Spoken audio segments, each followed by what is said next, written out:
Boa noite, pessoal. Vamos trocar ideias. Como estão as coisas por aí?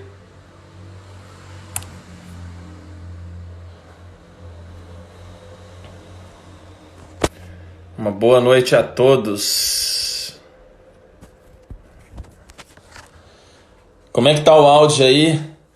Alguém que está ligado pode me falar um pouquinho do áudio para a gente ter uma ideia de como é que estão essas coisas? Nós vamos falar um pouquinho sobre isso. Quero falar para vocês hoje sobre ansiedade. Espero que vocês estejam ansiosos para ouvir falar sobre ansiedade. Tô só configurando aqui. Vocês são de onde? Ó, o Mantenense, Alessandra, Raiz. Vocês são de onde? Mandem para mim a cidade de vocês para eu entender. Senão eu não vou saber de onde vocês são. Muito bom falar com vocês. Hoje nós vamos mostrar aqui algumas coisas sobre a ansiedade. Espero que seja bem bacana para vocês. Vou tentar falar 1 hora, hein? Timóteo, Teresina. Depois eu vou passar assim, no final pode me cobrar aqui que eu tento passar os livros para vocês. Até eu indico para vocês alguma coisa sobre ansiedade para a gente poder trocar uma ideia. Vamos lá. Eu não sei se vocês têm ciência, mas a ansiedade, o Brasil é o campeão mundial de ansiedade. Vocês sabiam disso? Tocantins, Bahia, BH. Tem muita gente aí. Mais de 1 hora. Rapaz, eu tenho que desossar o frango. Se eu não desossar o frango, não tem jeito. Então, e 10h30 tem a live do Amado Batista. Não tem como, eu tenho que terminar a minha live, dar uma desossada e depois vocês vão assistir a live do Amado Batista. A live não, acho que vai estar aí na Rede TV, né? Petrolina, São Paulo.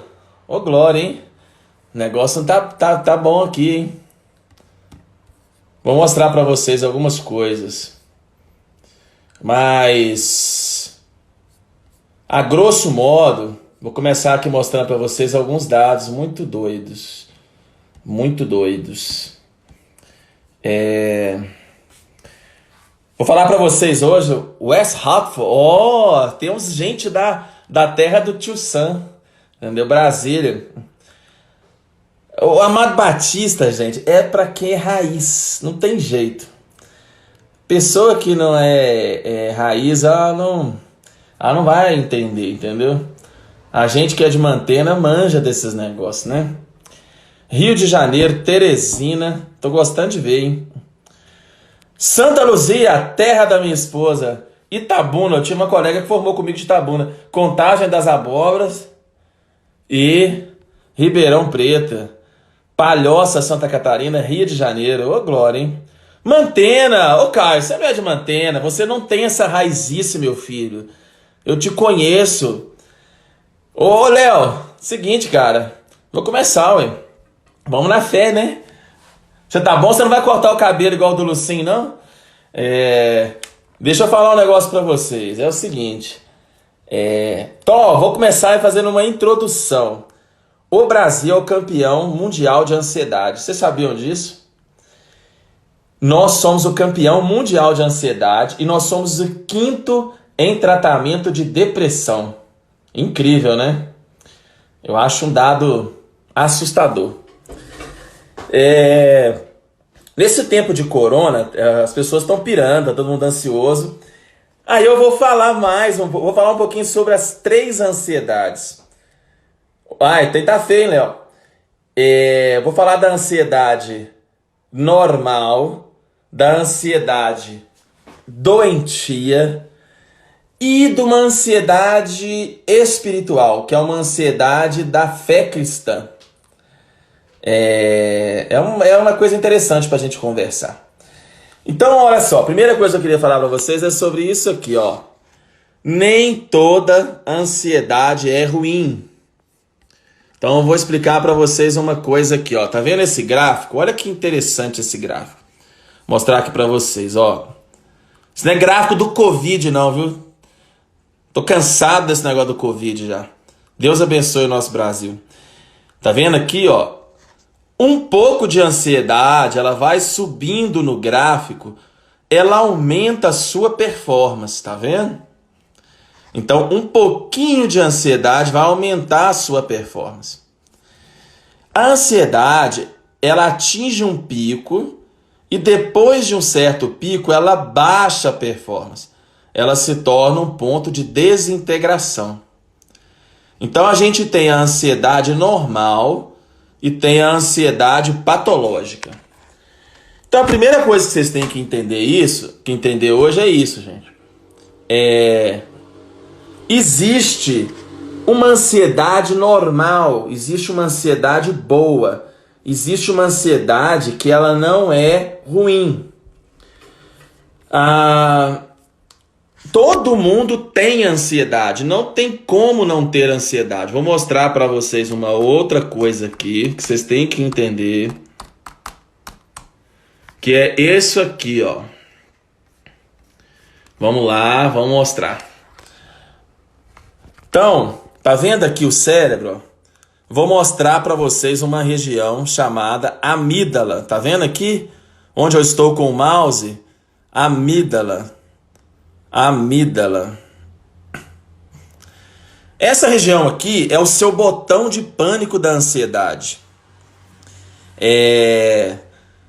Tudo que você recebe do lado de fora, que você escuta, que você vê, que você presta atenção e tal, o seu cérebro vai receber essas informações, vai passar no córtex pré-frontal e vai ser administrado pela região do medo chamada amígdala. Eu não sei se vocês sabem, mas a verdadeira amígdala, ela não é a da garganta. A nossa verdadeira amígdala, ela está no cérebro, numa região chamada sistema límbico. Aí, o que vai acontecer? Por que a gente tem ansiedade? Vou mostrar para vocês uma outra coisa aqui. Então, espero que vocês vão entendendo. Calma um pouquinho aí que nós vamos chegar na parte prática, mas vocês precisam entender isso aqui. Então, quando a gente tem ansiedade, o que acontece? Nós temos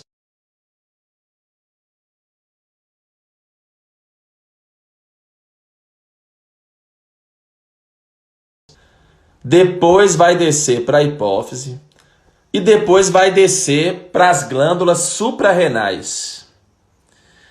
Então é o seguinte, a ansiedade ela nasce no cérebro, mas quimicamente a ansiedade ela é processada no que nós chamamos de glândulas suprarrenais. Quando a ansiedade chega do cérebro nas suprarrenais, elas vão liberar adrenalina e vão liberar cortisol, que são os hormônios da ansiedade. Tá travando aí ou tá beleza? Como é que tá? Então é o seguinte, para vocês entenderem, a ansiedade... Pera aí, então que eu vou tirar os comentários. Só um minutinho.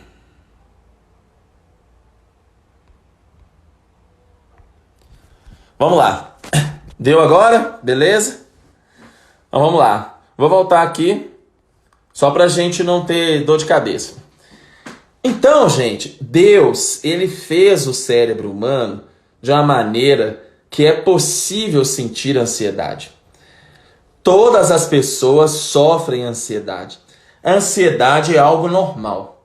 Por exemplo, a dor é algo normal. Nosso cérebro processa a dor para nos proteger das coisas. A ansiedade é a mesma coisa. A ansiedade, até certo ponto, ela é boa. Por quê? Porque ela nos prepara para tomar decisões, ela nos prepara para correr atrás das coisas. Então, voltando aqui ao gráfico que eu mostrei no início, a ansiedade normal, ela é importante, ela é boa. Ela faz você tomar uma decisão, ela faz você preparar para o encontro amoroso, ela faz você preparar para a live do Amado Batista, ela faz você correr atrás dos seus objetivos. Então, um pouco de ansiedade, ela é extremamente boa e benéfica. Tá dando para entender? Tá travando? Como é que tá isso aí? Vocês me falam aí. Só me confirma se tá beleza. Então, esse é o gráfico que vocês têm que aprender. Ansiedade não é necessariamente algo ruim. Ansiedade não é necessariamente pecado. Um pouquinho de ansiedade nos faz ficar bem. Um pouquinho de ansiedade nos faz ficar estáveis. Então, o nosso gráfico de ansiedade ele é marcado por picos de ansiedade. É bom que a gente tenha ansiedade. Um pouquinho de ansiedade faz com que a gente corra atrás dos nossos objetivos. Então, você ter um pouquinho de taquicardia, você ter um pouquinho de respiração, isso às vezes é normal dentro de um contexto de ansiedade que está te preparando para as coisas boas. Isso é ansiedade normal. Em torno de 10% das pessoas da população, elas vão apresentar o que nós chamamos de ansiedade patológica. O que é a ansiedade patológica? A ansiedade patológica, ela é marcada por esse gráfico. Olha só a ansiedade patológica. Isso aqui é um estudo que eu fiz muito sério, baseado em dados estatísticos altamente avançados, que esse estudo ele vem mostrando a prevalência de ansiedade nas torcidas de Minas Gerais. Então aqui, para vocês terem uma ideia, olha a incidência de ansiedade entre os atleticanos. Olha a incidência de ansiedade entre os americanos. Olha como o cruzeirense ele é feliz. Como ele tem muitos títulos. Como ele não precisa de ser uma pessoa ansiosa. Mas falando aqui de estatísticas ruins, olha para você ver a progressão de transtornos depressivos que a gente tem. Como eu disse, 10% às vezes da população vai passar por ansiedade. Quando a ansiedade se torna patológica, nós chamamos ela de transtorno de ansiedade generalizada. Então, para o psiquiatra, a ansiedade doentia se chama transtorno de ansiedade generalizada, que é o que nós chamamos de TAG, transtorno de ansiedade generalizada. Imagina o seguinte, se a ansiedade normal for 110 volts, a ansiedade boa ela for 130 volts, o TAG é você viver cronicamente, longamente em 160, em 170 volts. Então vou repetir. Se a ansiedade normal for 110 volts, a ansiedade boa é 120, 130 volts. No TAG você vive cronicamente entre 160 ou 170 volts. Lógico que eu estou usando aqui uma ilustração. Mas no TAG o cérebro ele fica constantemente ativado, ele fica constantemente tomado pelos sintomas ansiosos. É uma coisa que dura meses, nós colocamos às vezes 6 meses de duração. Então uma ansiedade de uma semana, uma ansiedade de 2 semanas, nós não necessariamente chamamos de TAG. Porque o transtorno de ansiedade generalizada ele tem que exigir uma história crônica, uma história antiga. Então, o transtorno de pânico ele já é uma coisa diferente que eu vou falar depois. O transtorno de pânico ele já é um pico de ansiedade. Ele já é uma descarga de ansiedade aguda, paroxística, uma descarga de ansiedade que vem muito forte. É como se viesse de uma vez uma descarga de ansiedade de 220 volts. Então, no pânico, a pessoa pode até ser um ansioso crônico, mas de repente voltando aqui ao cérebro. No pânico, o que acontece no pânico? O cérebro, ele dá uma descarga ultra grande e a glândula suprarrenal libera uma quantidade de cortisol e de adrenalina absurda na crise de pânico. Então, na crise de pânico, o que acontece? Na crise de pânico, há uma ordem do hipotálamo que vai descer para a hipófise, que vai liberar uma descarga de ansiedade nas glândulas suprarrenal tão grande que esse excesso de adrenalina e esse excesso de cortisol, eles vão te causar taquicardia, falta de ar, sensação de aperto no peito, sensação de abafamento, um medo incontrolável, você sente uma sensação de aperto aqui na garganta, parece que a pessoa ela acha que ela vai infartar, a pessoa acha que ela vai morrer, a pessoa acha que ela vai perder o controle. A síndrome do pânico, ela nasce no cérebro, as glândulas suprarrenais liberam os hormônios e a pessoa sente sintomas, às vezes, no corpo todo. Tem gente que sente tonteira, tem gente que sente formigamento, tem gente que tem uma sensação que vai desmaiar, tem gente que tem uma sensação que que está saindo do corpo, tem gente que sente uma sensação de zoom, parece que o ambiente está rodando, parece que ele está perdendo o controle em cima das coisas. Tem gente que tem uma sensação terrível numa crise de pânico, a pessoa acha literalmente que ela vai morrer. Na crise de pânico é como se o cérebro estivesse dando um tilt. Ele não sabe se o perigo é real ou se o perigo é imaginário. Ele simplesmente descarrega uma quantidade absurda de adrenalina e cortisol via glândulas suprarrenais e você tem essa sensação que você vai morrer. Só que a pessoa não morre de síndrome do pânico. A pessoa abre a janela, ela acha que ela está sendo sufocada e tudo. O que está acontecendo nesse negócio do coronavírus? Muita gente que é ansioso está tendo crise de pânico. Está tendo crise de taquicardia, está tendo crise de falta de ar, está tendo crise de aperto no peito, está tendo crise de abafamento. Aí muitas dessas pessoas estão achando que elas estão com coronavírus. Só que são pessoas sem febre, só que são pessoas sem tosse, são pessoas sem alteração do olfato, sem alterações do paladar, e são pessoas que têm um histórico de transtornos de ansiedade.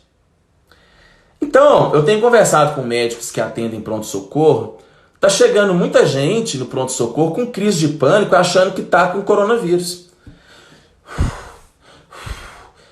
Aí o médico vai ver a história. Você teve contato, você não teve febre, você não tá tossindo e tal. Vai fazer a saturação. Aí o médico percebe que a pessoa tá ansiosa, ele dá um calmante, a pessoa melhora e tal. Vocês imaginam a pessoa que tá com uma gripe comum, que ela não tá com coronavírus, ela tá com febre, e ela começa a ter falta de ar, de ansiedade. A pessoa, ela acha que ela está com coronavírus, ela acha que ela vai morrer. Então vocês entendam como é que é preocupante essa questão de ansiedade, né? É uma coisa muito complicada. Vou voltar a falar depois dos sintomas de ansiedade, mas se eu só voltar aqui para saber de vocês se está dando para entender. Está dando para entender? Como é que tá isso aí? Vocês estão conseguindo entender o que eu estou falando? Tá dando para pegar? Tá dando para copiar? Só me comenta aí para eu poder ter uma ideia se tá dando certo. Que eu vou voltar a desativar os comentários. Então, essa é a crise de pânico que eu falei. Quimicamente, gente, a ansiedade é um desarranjo biológico, é um desarranjo químico do cérebro. Agora, o que causa a ansiedade? Vamos falar as causas de ansiedade. Se tiver travando, vocês me falem que eu vou desativar de novo, mas eu gosto de ver vocês comentando. Nós temos várias causas de ansiedade. A primeira causa de ansiedade é a genética. Gente, existe genética para ansiedade. Existem mutações relacionadas a alguns neurotransmissores e nós sabemos que filhos de pessoas ansiosas elas têm mais chances de ter ansiedade também. Então, se o seu pai trata de ansiedade, se a sua mãe trata de ansiedade, abre o seu zoinho que você tem grandes chances de ter ansiedade também. Isso não é maldição familiar, não tem nada disso.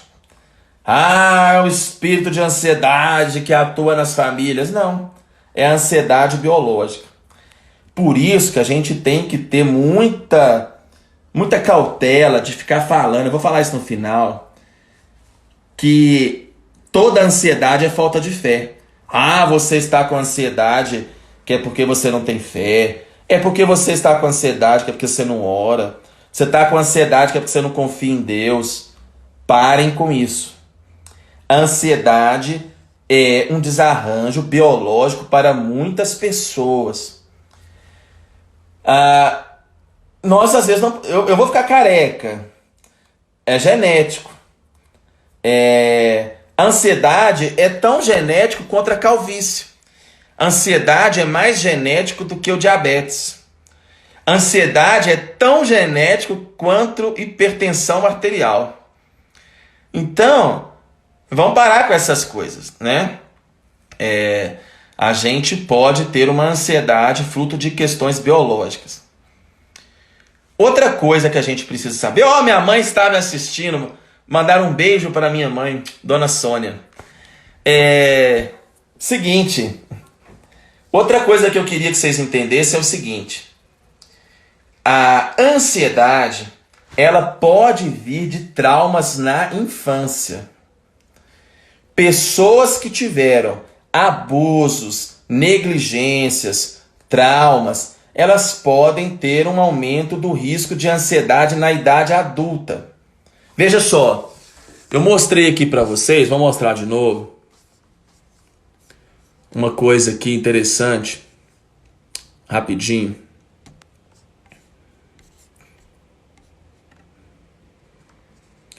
Deixa eu ver se eu acho aqui. Que é uma coisa muito interessante. Muito interessante. A ansiedade, quando ela nasce, esse sistema biológico que eu citei, de regulação do estresse, que ele nasce no cérebro e vai para as suprarrenais, boa parte desse sistema biológico, ele é moldado na infância. Vou explicar de uma maneira mais simples para vocês. Imagina que você foi criado numa casa onde o seu pai era alcoólatra. Toda vez que ele chegava em casa, ele chegava de uma maneira que você não esperava. E aí aquela criança, ela cresceu num ambiente onde ela foi acostumada a tomar susto. Onde ela foi acostumada a viver em alerta. Onde ela foi acostumada a viver com pressão. Onde ela foi acostumada a viver em situações abruptas, inesperadas. Estudos vêm mostrando que esse eixo hipotálamo, hipófise adrenal, ele é, às vezes, hiperativado na infância, e isso pode fazer com que esse adulto seja um adulto com respostas à ansiedade mais exageradas do que ele deveria ser. É como se quimicamente nós aprendêssemos a lidar com a ansiedade já na infância. E nós temos hoje provas disso. Nós sabemos que a ansiedade, ela é, em muitos pacientes, uma origem de uma infância marcada por mecanismos ansiogênicos.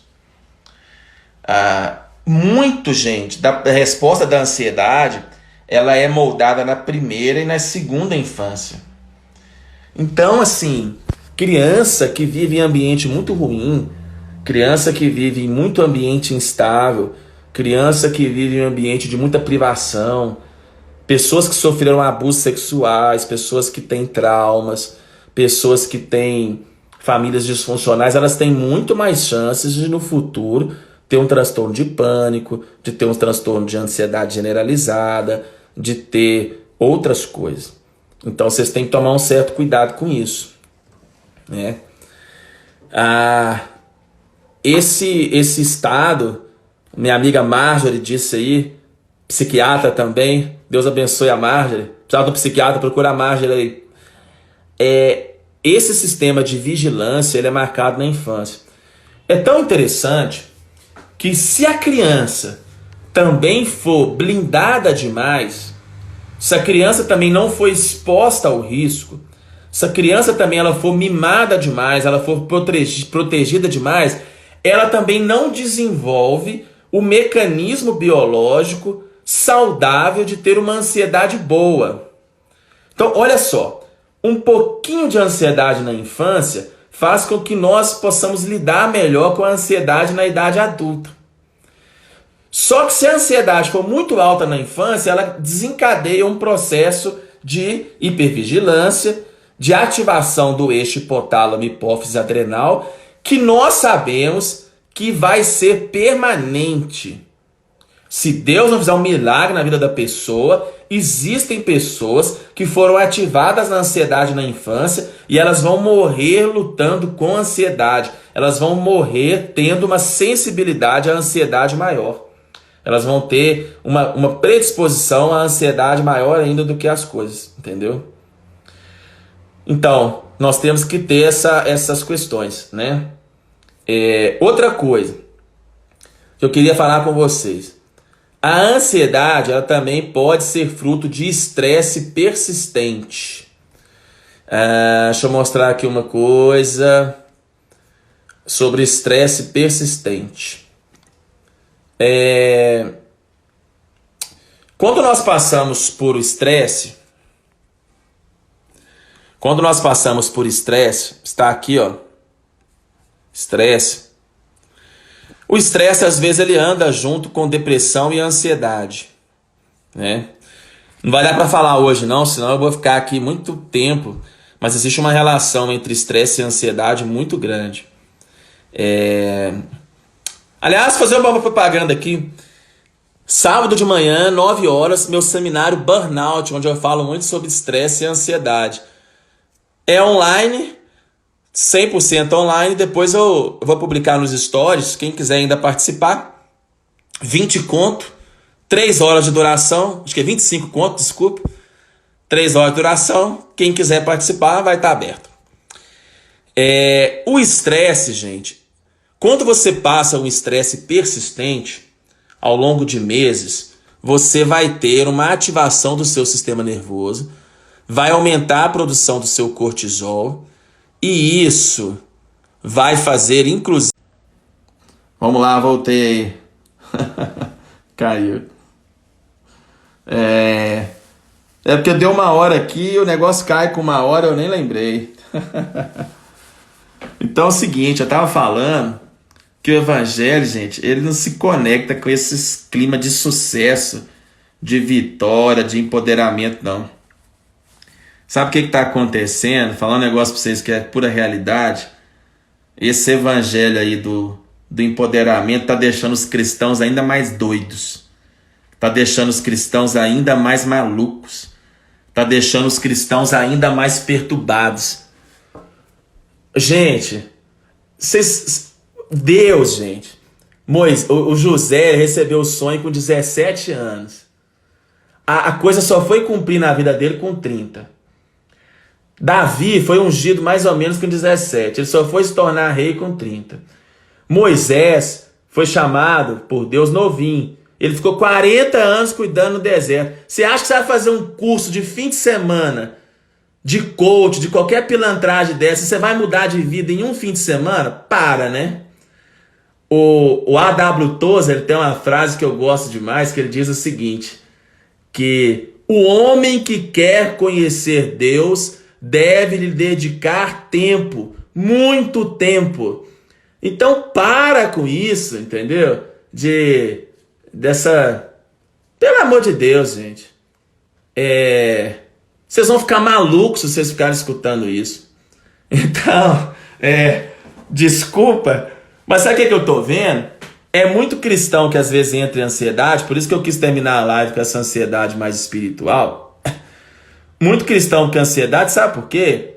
Porque o assunto sofrimento, o assunto dor, o assunto perder, o assunto sofrer, ele não está na pauta, entendeu?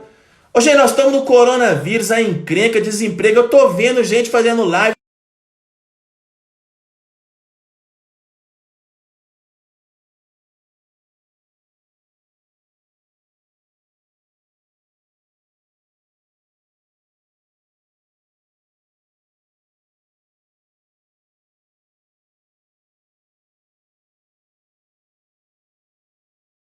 É para você se sentir que você não é nada sem Deus, que você não tem. Deus está derrubando o discurso do empoderamento. Deus está derrubando o discurso do sucesso. Deus está derrubando o controle, às vezes até eclesiástico.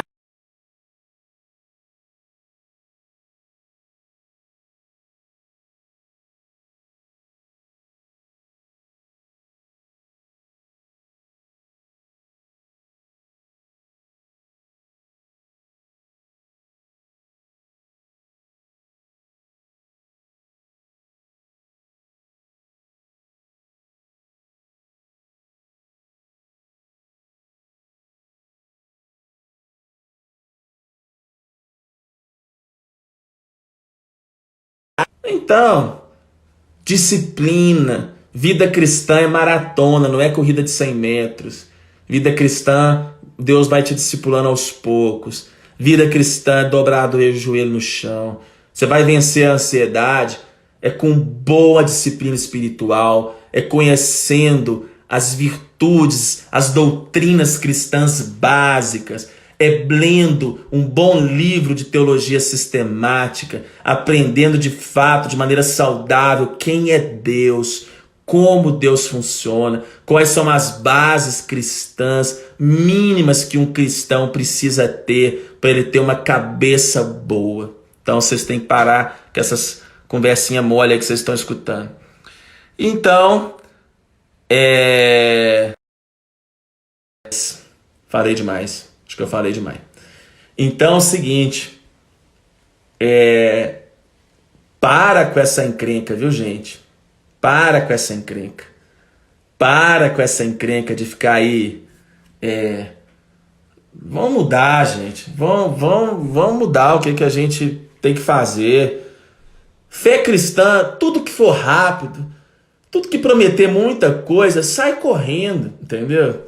Sai correndo. Tudo que falar que é fácil, sai correndo, entendeu? Tudo que falar que é muito, sai correndo mesmo, entendeu? Sai correndo. Deus, ele tem um caminho para as coisas. Então, é isso. Vou abrir para perguntas. A ansiedade se trata com remédios. Vão no psiquiatra, sim. Não fique com conversa fiada. Muitas pessoas precisam de psiquiatras, precisam de remédios. Muitas pessoas precisam de terapia. Igreja não é o lugar para segurar toda a encrenca. Se você é um pastor, se você é um líder, saiba encaminhar as pessoas para terapia. Saiba reconhecer que você tem os seus para você segurar, mas o papel do líder cristão, ensine uma doutrina boa para sua igreja. Ensina o cristão que não tem almoço grátis. Ensina o cristão que não tem nada rápido.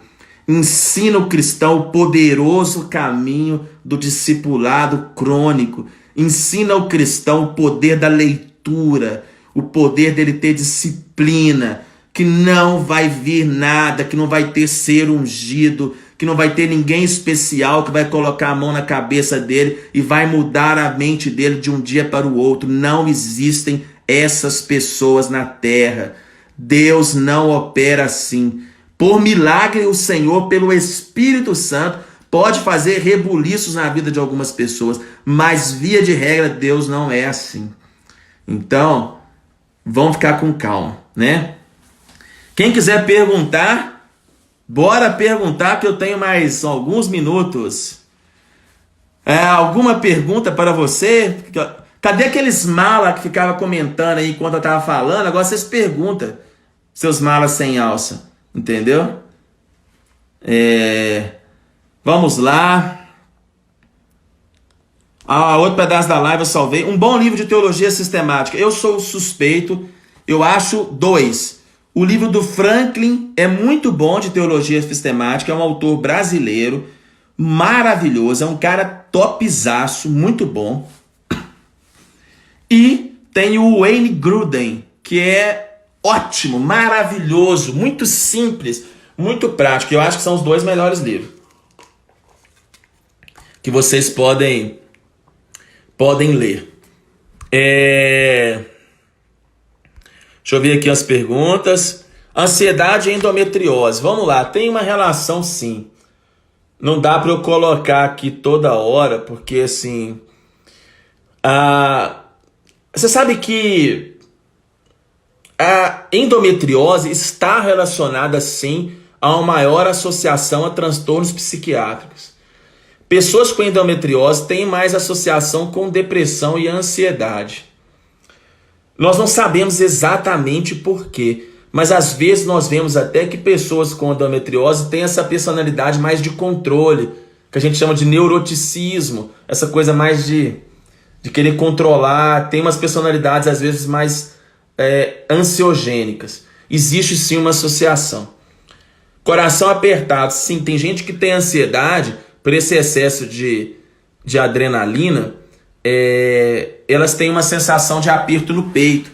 E aí a ansiedade pode fazer com que elas tenham uma sensação de taquicardia, de falta de ar, de aperto no peito e tudo, dá aquela sensação de a pessoa acha que ela está infartando, mas ela não é, ela é jovem, ela não tem fator de risco. A dor do infarto ela é uma dor mais difusa. A dor da ansiedade é uma dor mais pontualizada e tudo. Psicanálise ou terapia cognitivo-comportamental? Olha, eu não acho que tem uma linha de terapia superior à outra. Eu até vejo que os psicólogos hoje, a maioria dos que eu vejo que trabalham assim, eles integram um pouco de tudo. Tem horas no consultório que o psicólogo vai ter que ser mais analista. Tem hora que ele vai usar técnicas mais comportamentais. Eu acho que não tem receita de bolo. Eu acho que a terapia cognitivo-comportamental seca, ela é muito pobre. Eu acho que a psicanálise, ela peca às vezes, se a gente for xiita e não considerar as neurociências, o que a gente tem de novo. Então eu acho que a gente tem que integrar isso tudo. E os psicólogos, graças a Deus, a turma que vem formando nos últimos anos está integrando bem, estão mandando bala e o pessoal está formando muito bom. Outra coisa, dor e pressão na nuca. Pode ser, mas se você tem isso crônico, você tem que procurar um médico, ver se você não está com hipertensão, se você não está com as coisas e tal. Ansiedade tem muita relação com enxaqueca. Sabe o que acontece com enxaqueca? É o seguinte... Muitas pessoas que têm enxaqueca, quando elas tratam a ansiedade, elas param de ter enxaqueca. Então, não estou dizendo que enxaqueca só trata com ansiedade, mas em muitos casos a gente trata a ansiedade e melhora. Indica um bom curso de psicanálise. Tem um curso online do site apsicanalise.com. De amor, psicanalise.com. Ele é da Associação Paulista de Psicanálise, ele é muito bom, ele é todo online. Aí você vai ter que fazer a carga teórica deles e arrumar um didata para te acompanhar na supervisão. É muito interessante. Tem como saber o tipo de ansiedade, sim. Se você for um psiquiatra, eles me usam um pouco se é TAG ou se é pânico e por aí vai. E aí, espasmo, sim.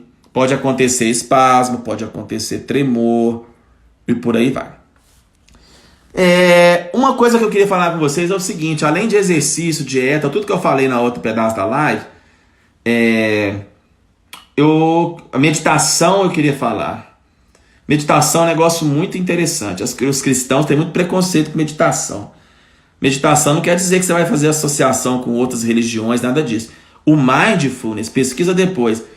Atenção plena. Essas técnicas de atenção plena, elas melhoram demais a ansiedade. Vale muito a pena fazer meditação, né? Acho que é uma coisa que a gente tem que começar a aprender. Ansiedade causa vertigem. Existe um tipo de tonteira chamado migrânia vestibular. Migrânia de enxaqueca vestibular. É como se fosse uma enxaqueca do ouvido. Você tem uma tonteira, você sente que está meio zonzo, você vai no otorrino, ele faz aqueles exames de labirintite e dá negativo.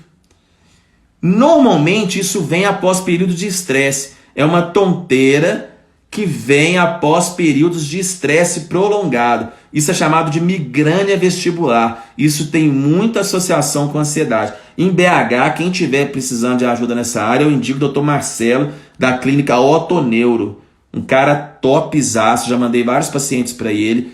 Ele manja muito disso, desse diagnóstico diferencial entre labirintite e ansiedade e migrânia vestibular. É um negócio assim muito, muito, muito legal mesmo. Ele é um cara assim super bacana e vale a pena trocar ideia. Chá ajuda sim. Tem muito chá legal. Eu não vou ficar aqui dando receita, senão eu crio problema. Mas tem muito chá bacana que tem evidências que eles podem sim ser associados e ajudar. Gente, eu acredito que tudo ajuda. Eu sou contra esse trem das pessoas ficarem colocando receita de bolo. Eu acredito que óleos essenciais ajudam. Eu acredito que chá ajuda. Só que não é uma coisa para você falar que você vai tratar tudo com chá, né, gente? Nem com óleo. Porque hoje cada um quer vender seu peixe. Assim como a psiquiatria não é dona da verdade, ela tem muitos pontos cegos, toda ciência tem um ponto cego também. Então, assim, a gente não tem que ficar também... Esse quadro que eu falei aí da migrânia vestibular, ele cursa às vezes com zumbido, sim. Só que o zumbido é um negócio complicado. O zumbido você tem que avaliar melhor, porque às vezes a tonteira e o zumbido pode ser um outro tipo de doença. Então é bom, quem tem zumbido é sempre bom ir no otorrino fazer um check-up, né? Michele, o Neuro. Abraço pra você também, Maradona. Ô Maradona, eu vou aí te procurar pra você me deixar forte. Eu tô precisando ganhar uma massa. Outra coisa.